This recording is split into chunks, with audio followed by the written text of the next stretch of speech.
রাধে রাধে।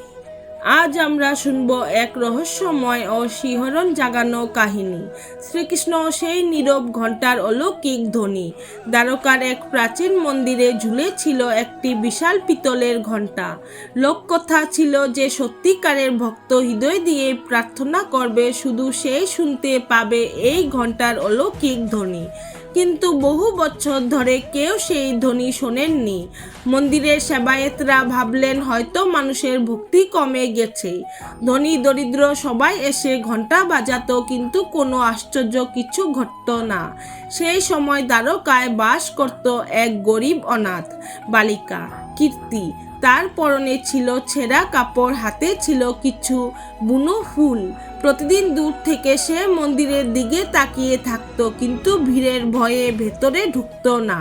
একদিন প্রবল বৃষ্টি নামলো, মন্দির প্রায় ফাঁকা। কীর্তি সাহস করে ভেতরে ঢুকলো। সে চুপচাপ দেবমূর্তির সামনে দাঁড়িয়ে বলল, আমি কিছু চাইতে আসিনি, শুধু বলতে এসেছি তুমি যেন আমার মতো আর কাউকে একা না রাখো। সে কাপা হাতে ঘণ্টার দড়ি ছুঁয়ে দিল। ঠিক সেই মুহূর্তে সমগ্র মন্দির কেঁপে উঠল।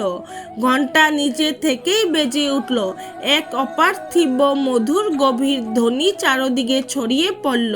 বাইরে ঝড় থেমে গেল, ভেতরে আলো ঝলমল করতে লাগলো।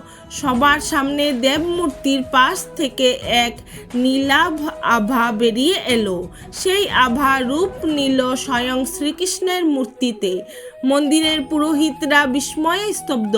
কৃষ্ণ কীর্তির দিকে তাকিয়ে মৃদু হেসে বললেন, যে কিছু চায় না সেই সব পাওয়ার যোগ্য। তোমার হৃদয় এই ঘণ্টাকে জাগিয়েছে। পরদিন থেকে সেই ঘণ্টা আর কখনো নীরব থাকেনি। কিন্তু আশ্চর্য কথা হলো, সেই ধ্বনি সবাই শুনতে পেত না। শুধু যারা নিঃস্বার্থ হৃদয় নিয়ে প্রার্থনা করত তারাই সেই সুর অনুভব করতে পারত। কীর্তির আর অনাথ রইল না, কারণ সে বুঝে গেল যার হৃদয়ে ভক্তি আছে সে কখনো একা নয়। এই কাহিনী আমাদের শেখায় সত্যিকারের প্রার্থনা মুখে নয়, হৃদয়েই হয়। ঈশ্বরকে পাওয়ার জন্য ধন সম্পদ নয়, দরকার নির্মল মনের। যখন আমরা নিজের জন্য নয়, অন্যের মঙ্গলের জন্য প্রার্থনা করি, তখনই অলৌকিক শক্তি জেগে ওঠে। মনে রাখবেন, নীরব হৃদয়ে ডাকো ঈশ্বর সবচেয়ে আগে শোনেন। রাধে রাধে।